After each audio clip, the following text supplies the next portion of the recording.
તો સૌથી પહેલાં જાણીએ કે જે ડિફેન્સ શેર્સમાં તેજીનો બ્લાસ્ટ આપણે યથાવત જોઈ રહ્યા છે, તો સરકારી કંપનીને નવી ટેકનિકની સાથે ઉત્પાદન વધારવા માટે કહ્યું છે. એટલે સરકારી ડિફેન્સ કંપનીઓની વાત કરીએ તો ને રક્ષામંત્રીએ કહ્યું કે નવા ક્ષેત્રમાં R&D એટલે રિસર્ચ એન્ડ ડેવલપમેન્ટ પર એક વધારે ફોકસ કરવામાં આવે ડિફેન્સ PSUs દ્વારા.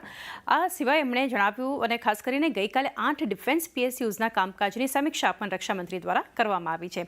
સાથે જ રક્ષામંત્રીએ રક્ષા ક્ષેત્રમાં ડિફેન્સ PSUsના કામકાજના વખાણ પણ તેઓએ ખાસ કરીને કર્યા છે. એટલે કે 2024-25ની અગર વાત કરીએ તો 1,40,000 કરોડથી વધારેનું ડિફેન્સ પ્રોડક્શન જે છે એ કરવામાં આવ્યું છે. અને કુલ પ્રોડક્શનમાંથી 78% આગળ જોઈએ તો સરકારી ડિફેન્સ કંપનીઓ તરફથી જે છે એ કોન્ટ્રીબ્યુશન આપણે જોઈ રહ્યા છીએ. સાથે જ રક્ષામંત્રીએ HAL જે છે સાથે જ મઝગાંવ ડોક જેવી કંપનીઓના કામકાજ જે છે અત્યાર સુધીના એના વખાણ પણ કર્યા છે.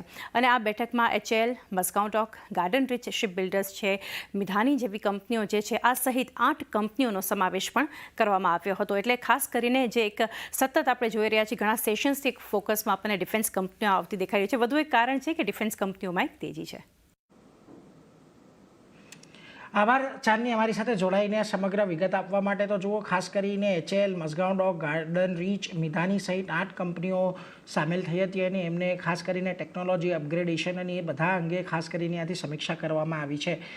નીરવજી, ડિફેન્સની સ્ટોરી જ્યારથી આપણે ઇન્ડિયા પાકિસ્તાન વચ્ચેની જે એસ્કેલેશન જોયું હતું અને એ જે થોડો તણાવ વધતો દેખાયો હતો, ત્યારબાદ એ તણાવ જ્યારથી શમ્યો છે ત્યારથી ફરી એક વખત ડિફેન્સ શેર્સની અંદર આપણને એક તેજી આવતી જોવા મળી છે. હવે આની પહેલાંની જ્યારે તેજી આવી હતી અને ત્યારબાદનો ઘટાડો આવ્યો હતો ત્યારે પણ આપણે સતત એ જ ચર્ચા કરી રહ્યા હતા વેલ્યુએશન અંગે.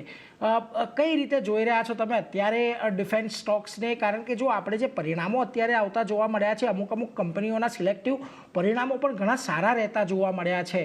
કઈ રીતે ઓનવર્ડ્સ હવે અહીંયાથી તમે અપ્રોચ રાખી રહ્યા છો ડિફેન્સનો? આઈ થિંક અગર આપણે ડિફેન્સની વાત કરીએ તો આજે ડિફેન્સમાં ઇન્ડિજનાઇઝેશન કહીએ છીએ, જે આપણે કે આત્મનિર્ભર ભારત, એની જે મુહિમ છે એ તો ઘણી વહેલી શરૂ થઈ ગઈ હતી.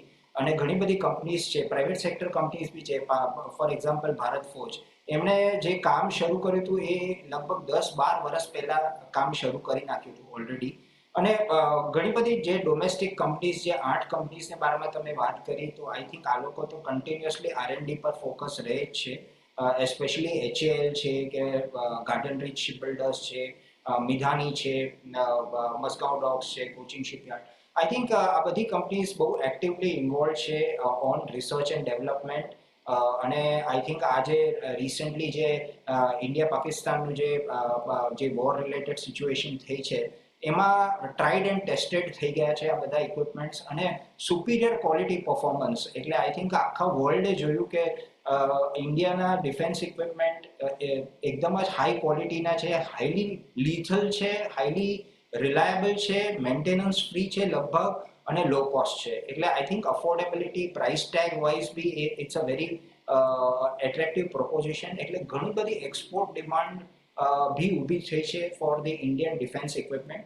બટ રિસ્ટ્રિક્ટિંગ ટુ કે આપણું domestic, I think going forward indigenisation of defence equipment વધશે, લોકલ મેન્યુફેક્ચરિંગ વધશે, ડિફેન્સ એલોકેશન્સ વધશે.